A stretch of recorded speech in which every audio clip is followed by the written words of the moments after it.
Yo, what's up mga tropa pips? Magandang araw po sa inyong lahat at welcome po dito sa aking channel. Ngayon po, ito po ang ating pag-uusapan. Ito nga, mainit po ngayon na issue patungkol sa gulo na kinasasangkutan itong si Pulong Duterte, anak ni Digong, sa isang bar sa Davao City daw po. At ito nga, nakita natin itong video na may caption nakalagay, huli sa CCTV kung Pulong Duterte inireklamo ng pananakit ng umaming bugaw dahil sa alitan sa bayad ng Chika Babes. Ayan. At ayon po dito sa mga post sa FB, ito, basahin ko yung isang post sa FB nating nakita from the Mindanao Sentinel. Ang nakalagay dito, breaking.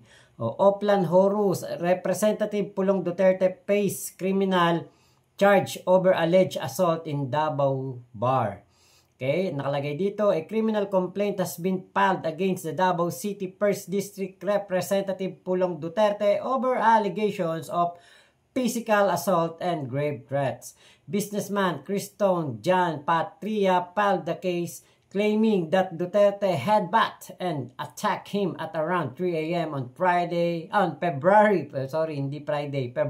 23, 2025. So matagal na pala. Inside Hearsay Gastropub located at the corner of Villamor and Sobrecari Streets in Barangay Obrero, Davao City. The altercation reportedly stemmed from a dispute over underpayment of a blank girl during a night out and after drinks with businessman Charlie Tan. In his sworn affidavit, Patria said Duterte became violent after a woman complained about receiving only 1,000 pesos instead of the agreed 13,000 pesos. He also alleged Duterte tried to stab him and tinakot him during the attack. Tinakot daw po during the attack. An incident caught on CCTV now in the hands of authorities. Hindi kasi natin pwede sabihin yung iba salita eh. Official documents have been submitted to the Department of Justice. The case includes charge of physical injuries and grave threats. Yan. Is this a legitimate case or wider demolition job against the Dutertes under what's being dubbed Oplan Horus? Ayan. What's your take on this? So, ang take ko dito, hindi ito kasi CCTV to Pero na lang kung sasabihin nila AI itong video. Pero na lang kung sasabihin nila AI itong video, baka maniwala ako na ito ay demolition job laban sa mga Duterte. Pero yung ganitong kitang-kita natin, yung mukha ni Pulong Duterte, siya yun Hindi may kakaila, siya yung nasa video. At napakarami na pong nag-share nito, nag-post nito. Nakita natin na siya yun. Kaya po imposible na ito po ay demolition job. Kasi ang nasa video ay mismong si Pulong Duterte. So paano mangyayari na demolition job ito? Diba? Siya naman ang gumawa. Siya naman ang nakita natin na nandoon sa video. At kumbaga, alam niyo, di naman na tayo nagugulat. May mga ganitong video si Pulong dahil di ba nga, yun nga kanyang kapatid na babae, nakita na natin na talagang ito ay nanunumbag ng jojombag ng isang sheriff. Di lalo pa syempre ang lalaking Duterte. Di ba? Si Digong nga, di ba, sa harapan ng Malacanang, di ba, pinagmumura yung mga PNP na mga maluloko daw that time. Pero yung pala, kinukonsinti niya din ang mga PNP noon. Di ba? Kaya ito po, di na tayo magtaka dito sa video na ito na meron pong ganitong video lalabas. At para sa akin, ito ay hindi po paninira, hindi po ito... Okay, hindi to yung sasabihin nila na kitang-kita si Pulong hindi naman to paninira kasi paano magiging paninira to kung si Pulong mismo ang gumagawa niyan? 'Di ba hindi po yan paninira Opo, ay naku, may hawak pa na ano. Diyos ko, nakakatakot naman. Nasaan na? Buhay pa kaya to? 'Di ba? Merong video eh, oh, CCTV to eh. Oh, CCTV po, hindi po ito basta kinuhanan lang na ano. Ah, meron nga ako nakitang post sa isang FB din, sabi sila rin daw may-ari nito itong bar na to. Ewan lang natin kung totoo. Ngayon po, ang pinagsimulan daw po dito ay meron daw pong girl lalo na kumbaga parang nakipag-transaksyon sa halagang 13,000 kapalit ng alam nyo na, kapalit ng kipi. Ayun. So itong babae ay pumayag sa halagang 13,000 pesos. So, yung babae po ay hindi po nabayaran sa tamang presyo. 1,000 lang po. Pero may dahilan. Kaya daw po 1,000 lang ang ibinayad kasi wala naman daw po itong naging kapartner. At meron pong ibang mga kasama si Pulong na hindi daw po nabigyan ng girl lalo nitong bugaw. Kaya medyo nag-init ang ulo nitong si Pulong. At ayon din po yan doon sa sinumpaang salaysay nung si Criston. So, etong Criston, nakalagay sa mga balita, businessman, pero umamin po siya na siya isa pong bugaw doon sa kanyang sinumpaang salaysay. So, eto po, itong issue na ito, alam nyo, kung ito, ang gagawa nito ay ang, kunwari, mga Robredo. Yan, medyo, magagawa ba yun ng mga Robredo? Diba? Parang, hindi nila kayang gawin yan. Ngayon, kunwari, mga Marcos. Parang, Pamilya Marcos? Marcos yan gagawin yung ganyang bagay? Parang hindi po tayo makapaniwala. Pero kung ang gagawa po niyan ay isang Duterte, diba? Sabihin na natin, kuwari, Aquino, gagawa ng ganyan. O sabihin natin, kahit mga Binay. Diba? Estrada, medyo may pagka, mga suplado, parang gano'n, parang mga maldito, dati nga, ng mga Estrada, diba? Nakita niyo yung video ni Jinggoy, parang may kaaway na babae. Ganun lang. Pero, diba, yung ganitong akto nitong si Pulong, nung nakita ko yung video, na nagte-trending po ngayong gabi. Wala nang dating. Alam niyo yung parang hindi ka magugol. Magagawa ba to ni Pulong? Di ba parang hindi ka man lang ano pa nga ba? Di ba parang yun na lang kagad ano pa nga ba ang asahan mo sa isang Duterte yun yung kapatid na babae. Di ba nananapak O, nanjojombag, yun pa kayang lalaki, sus Mariosep, di ba? So, check na marami pong mga ganyang insidente. Wala lang video. Wala lang pong naglalabas. Pero ngayon po, di ba? Meron pong mga CCTV na kasi, hindi na maikakaila yung mga ganitong bagay na, na nangyayari. At meron po talagang ganitong mga nangyayari between the Dutertes at sa publiko. Yung mga ganito pong style na kunwari paninira, parang dating parang hindi nila ito ginawa, parang ito ay destabilization lang sa kanila o ano kanina merong word merong tamang word nakita ko kanina, ano nga ba tamang word? Yung sinasabi, Oplan Horus, demolition job laban sa mga Duterte. Hindi po ito demolition job, Diyos ko naman. Buti sana kung ito nasa simbahan. Diba, nasa simbahan si Pulong at nangungumunyon, tapos biglang nakita natin may altercation. Parang yun siguro, demolition job yun. Nasa simbahan na, sinisiraan mo pa yung tao. Pero yung ikay nasa bar, ang pangalan po ng bar ay Hearsay Gastropub. Nako, alam naman natin, ang mga bar po ay tambayan yan. Dati, ako, nung kabataan ko, yan, yung sa Top Avenue, Arts Venue, yan, yung mga Mayrick, sa may UST, Nakalimutan ko yung mga pinupunta namin. Gius Bar sa Bukawe, sa likod ng McDonald's. Meron pa kami dating pinupuntahan na bar sa may Music Warehouse ba yun? Bukod sa Music Warehouse, meron pang isa Nakalimutan ko. Yung parang spaceship. Yung style do sa may Marilao. Kumbaga ako, ako dyan muwang ako dyan, may muwang ako sa mga ganyang bar, mga resto bar. Dati nga sa Bulacan, meron yan, yung mga LBC, mga Mindanao. Meron dyan. Alam yan, na mga pumupunta ng highway. Sa Bukawe, may Mindanao, merong Pink Petals, mga ganyan. Marami pong mga resto bar at bar dyan sa Bulacan. At trabaho ako sa mga bar. Nagtrabaho ako sa mga bar at naging customer din ako sa mga bar. Kaya alam ko po ang kalakaran dyan. Ngayon, alam ko din ang mga taong nagpupunta dyan. Hindi ko sinasabing masasama ang mga nagpupunta ng bar. Ang iba po gusto dyan chill-chill. Ang iba dyan gusto may makakakilalang mga bagong friendship.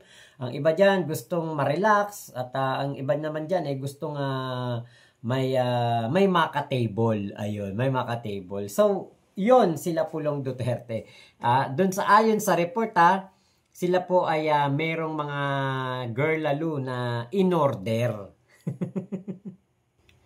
Kaya alam ko na yung mga ganito pong style, talaga pong yan, talagang hindi po maiiwasan.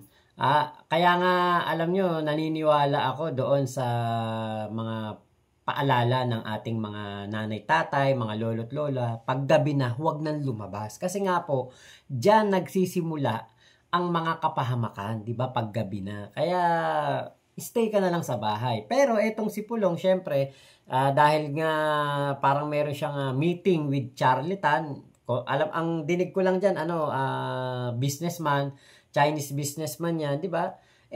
Siguro doon nila napagkasundo ang magkita. Kaya lang, syempre, alam niyo naman, sa una meeting, ganun din yung nakikita ko nung nagtatrabaho ko sa Pisces. Una meeting, pero maya-maya may mga dumarating ng mga taga-Bukawe, may mga kasamang mga mamasang, nakita ko na lahat yan.